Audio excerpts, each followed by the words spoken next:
Now with the Magician's Sports Report is Jess Burton. Jess? Thank you, John. Let's go ahead and start today with the girls' soccer team that won both of their games this week to improve to 6-3-4 overall. And with that record, they are currently ranked 6th in Division 2.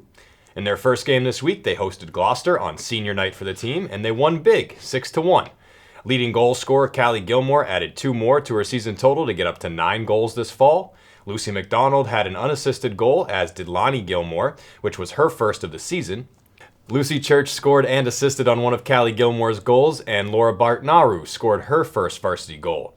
Cam O'Brien, Juliet Birchfield, and Courtney Hitzerich also had solo assists. And in their next game, after falling behind 1-0 to Beverly, they came back to win 2-1 with all 3 goals before halftime. Lucy McDonald scored both goals, and she is second on the team with 5. The boys' soccer team played the same 2 opponents as the girls, but both of their games were on the road, and they had a much tighter game with Gloucester, winning 1-0 on Miles Fontella-Tuttle's 10th goal of the season. Then they tied Beverly 0-0. They are 7-2-4 and ranked 14th in D2. The volleyball team beat Saugus 3-0 to begin their week, and that improved their record to 8-4, and it was their 3rd win in their last 4 games.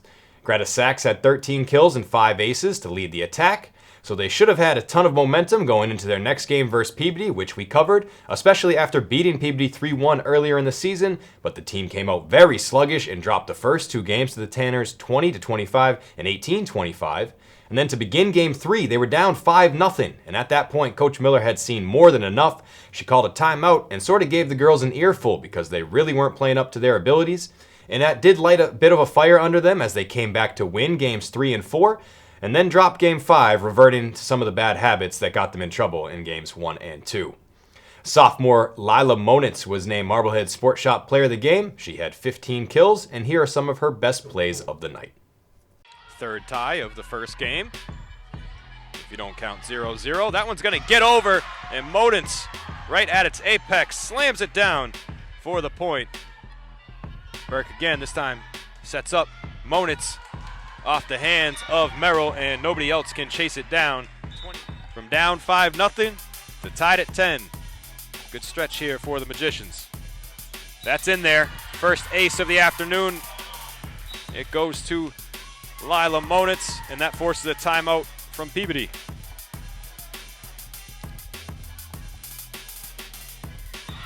Great serve by Monitz that had a ton of topspin. It just kind of died. Looked like it fell off a table.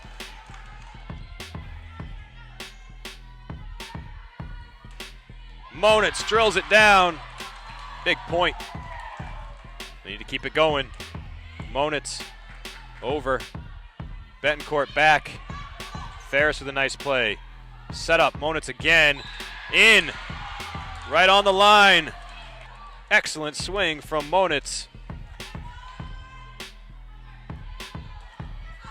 Browning. Her spike blocked at the net. Monitz floats it over. And another point won by Lila Monitz and the Magicians. Lila making a good case for Marblehead Sports Shop Player of the Game. You can see the game on MHTV on Monday, October 14th at 7:30 p.m. and Saturday the 19th at 1, brought to you by our community partner, National Grand Bank. The golf team opened the week with a 169-159 loss to St. Mary's. The scoring's a little different for this one because St. Mary's plays in a different conference.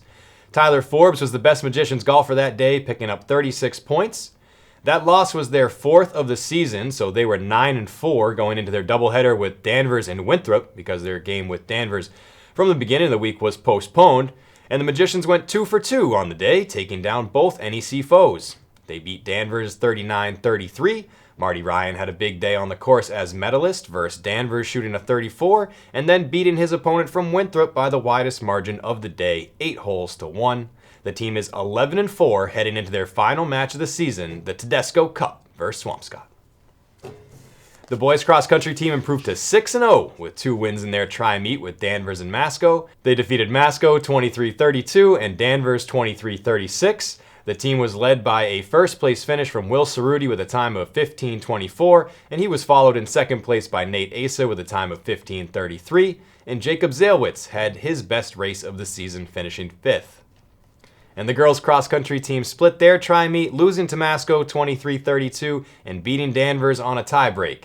Mari O'Connell took first overall with a time of 19:07, with over a 3-minute separation between her and the next MHS runner, who was Evelina Beletsky in 22:12. The scoring against Danvers came down to the 6-runner tiebreak, which was Marin Potter, a similar ending to the Swampscott race a couple weeks back, and the team is 4-2 overall. And after starting the season 2-1, the field hockey team has gone winless since then with a 0-9-1 record, and they have lost 6 straight games since the one tie in there. They suffered their second consecutive 6-2 loss at the hands of Malden Catholic, and then lost 2-1 versus Peabody and 3-0 versus St. Mary's. Gabby Hendy scored 2 of the 3 goals this week, and Caroline Crosby had her first of the season. Be sure to follow MHTV Sports on Instagram, Facebook, and X for scores, stats, and highlights, and check out our YouTube page with all of our live stream games. With the Magician Sports Report, I'm Jess Burton. John. Thanks a lot, Jess. And that concludes this week's Headliner. I'm John Caswell. On behalf of the entire news team here at MHTV, I'd like to thank you for watching and supporting Marblehead's truly local news source. Have a good week. We'll see you next time.